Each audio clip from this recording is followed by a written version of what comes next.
দেখছেন এই মুহূর্তে নিউজ বেঙ্গল 24। শুরুতেই হেডলাইন্স। বুধে ইন্ডিয়া জোটের বৈঠক, প্রধানমন্ত্রীর কুর্সি কি এবার লক্ষ্য? মঙ্গলেই বড় ঘোষণা রাহুলের।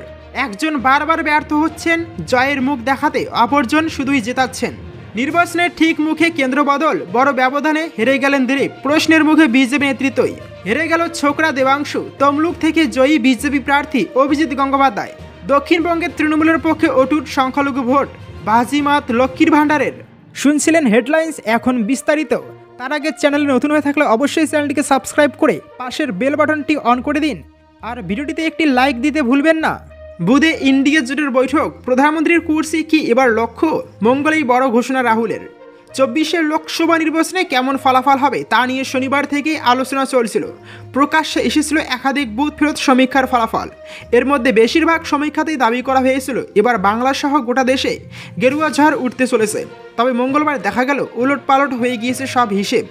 এনডিএকে জোট টক্কর দিচ্ছে ইন্ডিয়া জোট। এবার কি তাহলে কেন্দ্র সরকার গড়াই লক্ষ্য? সাংবাদিক বৈঠকে বসে জানালেন রাহুল গান্ধী। মঙ্গলবার বিকেলে দিল্লিতে সাংবাদিক বৈঠকের আয়োজন করা হয়েছিল কংগ্রেসের তরফে। সেখানে উপস্থিত ছিলেন রাহুল গান্ধী, মল্লিকার্জুন খার্গের মতো দলের শীর্ষ নেতারা। সোনিয়া গান্ধী, প্রিয়াঙ্কা গান্ধীও উপস্থিত ছিলেন সেই বৈঠকে। শুরুতেই মল্লিকার্জুন খার্গে বলেন এটা বিজেপির নৈতিক জয়। এটা বিজেপির নৈতিক হার। গেরুয়া শিবিরকে এক হাত নেন রাহুলও। কংগ্রেস নেতা বলেন এবারের নির্বাচন ছিল সংবিধানকে বাঁচানোর লড়াই।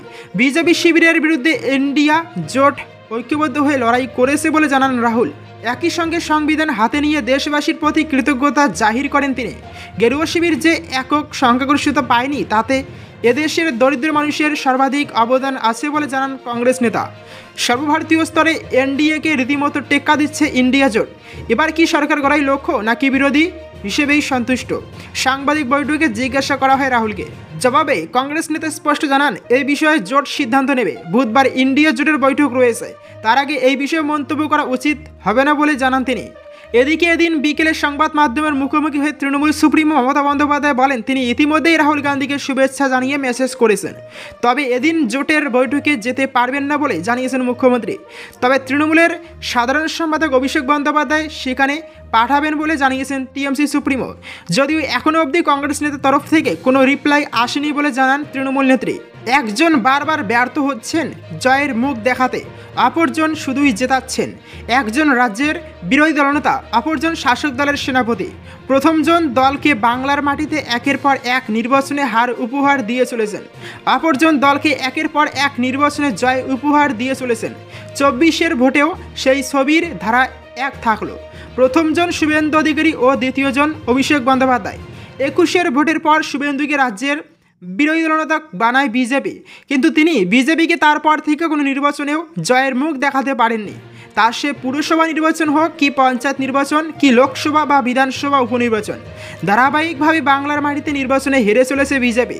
24 ভোটেও বিজেপির আসন কমে গিয়েছে বাংলার মাটিতে, কিন্তু ঠিক তার উল্টো ছবি তুলে ধরছেন অভিষেক বন্দ্যোপাধ্যায়। তৃণমূলকে তিনি জয় এনে দিচ্ছেন বারবার।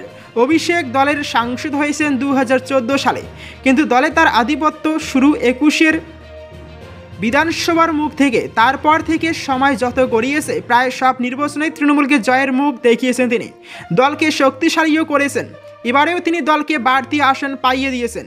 তবে উত্তরবঙ্গ নিয়ে তৃণমূলের উদ্বেগ থেকেই যাচ্ছে। আগামী দিনে শুভেন্দুকে দলের দেওয়া পথকে ধরে রাখতে হলে যেমন দক্ষিণবঙ্গে বিশেষভাবে নজর দিতে হবে, তেমনই অভিষেককেও নজর দিতে হবে উত্তরবঙ্গের দিকে। এই দুই রথীকে আবারও হয়তো 26 ভোটে ময়দানে দেখা যাবে নিজ নিজ দলকে জেতানোর লড়াইয়ে। তখন আরও পরিষ্কার হবে দুই রথীর মধ্যে কে এগিয়ে আর কে পিছিয়ে। আপাতত কিন্তু অ্যাডভান্টেজ থাকছেন অভিষেকেরই, কেননা দলকে তিনি প্রায় সব নির্বাচনেই জয়ের মুখ দেখাতে পারছেন। আগামী দিনে তৃণমূলের অন্ধ্রে অভিষেকের গুরুত্ব আর ক্ষমতা যে আরও বাড়তে চলেছে তা নিয়ে কোনো সন্দেহ নেই। নির্বাচনের ঠিক মুখে কেন্দ্র বদল, বড় ব্যবধানে হেরে গেলেন দিলীপ, প্রশ্নের মুখে বিজেপি নেতৃত্বই। ঠোঁট কাটা বললেও কম হয়, যা মুখে আসে বলে দেন মুখের উপর। ফিল্টার করে কথা বলে ঠিক সয় না তার, ফলে কখনো কখনো সীমা জ্ঞান থাকে না। কিন্তু এত বদনাম থাকা সত্ত্বেও দিলীপ ঘোষের রাজনৈতিক সত্তা নিয়ে এতদিন প্রশ্ন তোলার সাহস হয়নি কারোর। এমনকি বিরোধী শিবিরের নেতানেত্রীরাও সংগঠন হিসেবে দিলীপের প্রশংসাই করে এসেছেন এ যাবৎ। রাজ্য রাজনীতিতে সে দিলীপই বর্তমানে অস্তিত্বর সংকটের মুখে দাঁড়িয়ে বাইরের কেউ নয়, নিজের দল বিজেপি কোণঠাসা করতে করতে কার্যত খাদের কিনারায় এনে দাঁড় করিয়ে দিল তাকে। বর্ধমান দুর্গাপুরে হেরে গেলেন দিলীপ। কয়েকশো বা কয়েক হাজার নয়, 1,37,564 ভোটে তাকে পরাজিত করলেন প্রাক্তন ক্রিকেটার তৃণমূলের প্রার্থী কীর্তি আজাদ।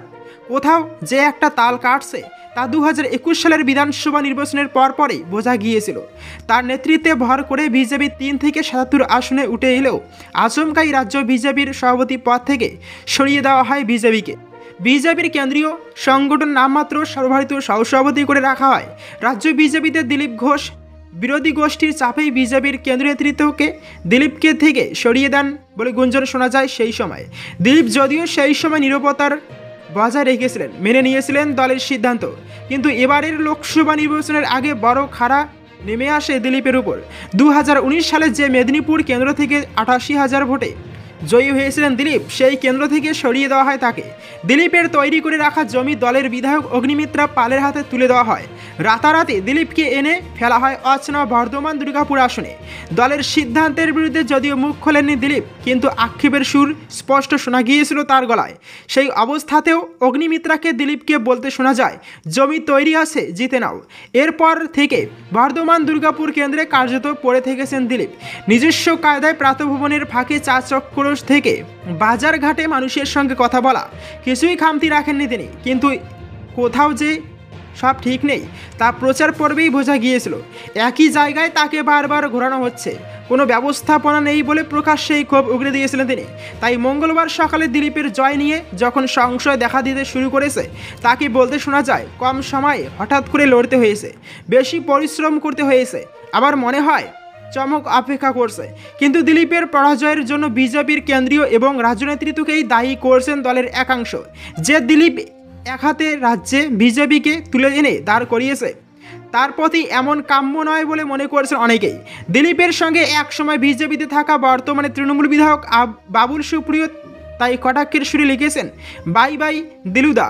হেরে গেল ছোকরা দেবাংশু। তমলুক থেকে জয়ী বিজেপি প্রার্থী অভিজিৎ গঙ্গোপাধ্যায়। সকাল থেকে কখনো এগিয়ে যাচ্ছে তৃণমূল, তো কখন এগিয়ে যাচ্ছে বিজেপি। অবশেষে শাসক দলের প্রার্থী দেবাংশু ভট্টাচার্যকে হারিয়ে জয়ী হলেন তমলুকের বিজেপি প্রার্থী অবসরপ্রাপ্ত প্রাক্তন বিচারপতি অভিজিৎ গঙ্গোপাধ্যায়। 2024 লোকসভা নির্বাচনের ঠিক আগে বিচারপতি পদ থেকে ইস্তফা দিয়ে জনতার দরবারে হাজির হয়েছিলেন অভিজিৎ গঙ্গোপাধ্যায়। বঙ্গে বিজেপি ভালো ফলাফল না করলেও অধিকারীগড় হিসেবে খ্যাত তমলুকে গেরুয়া শিবিরকে জয় এনে দিয়েছেন প্রাক্তন বিচারপতি। প্রতিদ্বন্দ্বী দেবাংশু ভট্টাচার্যকে ডেপো ছোকরা বলে কটাক্ষ করেছিলেন অভিজিৎ। পাল্টা বিজেপি প্রার্থীকে দাদু বলেও সম্বোধন করেছিলেন দেবাংশু। সেই দাদুর কাছেই হারতে হলো নাতি দেবাংশুকে। শুভেন্দুর জমিতে ফের জয় বিজেপির। রাজ্যে ভালো গোল করেও অধিকারী গড়ে পরাজিত রাজ্যের শাসক দল।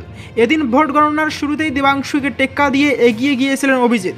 পরে আবার প্রাক্তন বিচারপতিকে পেছনে ফেলে দিয়েছিলেন তৃণমূল প্রার্থী। সর্বশেষ কয়েক হাজার ভোটে তমলুকে এগিয়েছিলেন অভিজিৎ। তুমুল হাড্ডাহাড্ডি লড়াই শেষে দেবাংশুকে পরাজিত করে অবশেষে জয়লাভ করলেন প্রাক্তন বিচারপতি।